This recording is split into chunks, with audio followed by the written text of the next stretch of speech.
These days, I don't go out as much on the weekends as I did when I was in my 20s. I remember that in those days, there were a lot of fashion trends that came in and went out. And basically, the only reason we went out is to try to find someone to go out with. Ah, the good old days. Welcome to another Happy English podcast coming to you from New York City. And here's your English teacher, Michael. All right, thank you, John, and thanks, everyone. It's Michael here from Happy English, and I help people speak English better. And this is Happy English Podcast, episode 785. 6 ways to use go out. It's time to go out. Actually, it's time to look at another versatile idiom in English, go out. Let's dive right in and check out 6 ways we use go out. A basic meaning of go out is to leave your house. And usually, go out means to leave the house for some social event or entertainment. Like when I was in my 20s, I used to go out every weekend. But these days, well, let's just say I don't go out much. And I was so busy cleaning and cooking today, I didn't go out at all. My mom doesn't like the cold, so she doesn't go out much these days either. And if you work from home, I'm guessing you probably don't go out so much. The next stop on the go out train is romantic. When 2 people go out, they go on a date. Like Jack and Jenny have so much in common. I wonder why they've never gone out. Hey, I heard you went out with Lisa last weekend. How did it go? We also use go out when a couple is in a regular, steady romantic relationship. Gus and Stephanie have been going out for over 10 years. I wonder if they'll get married. By the way, when you want to go out with someone, you can ask them out. Like, I asked Jessica out, and she said yes.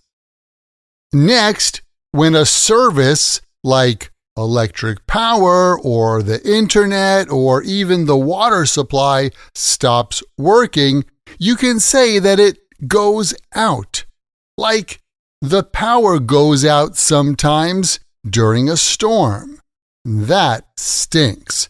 And if the internet goes out, I can always use my phone as a Wi-Fi hotspot. Don't you just love technology? Speaking of not working, sometimes the employees of a company decide to stop working. And when they do, we say that they go out on strike or just they go out.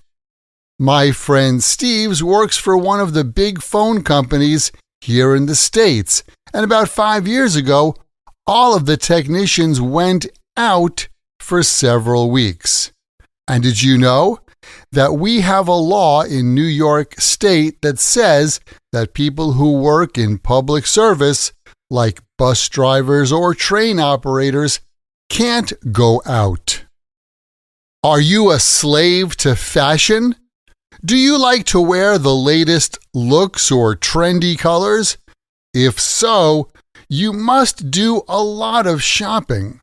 I say that because when today's hot looks or trends are no longer fashionable, we say that they go out.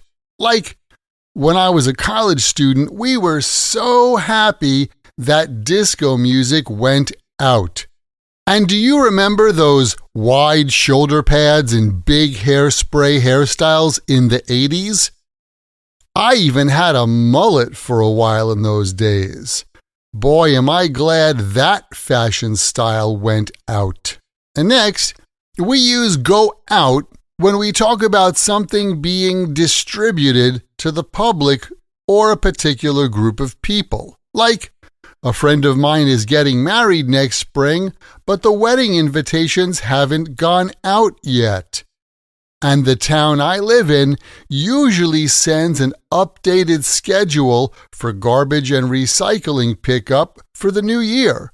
But I didn't get one yet, and when I called the town hall, they told me that the schedules will go out at the end of this week.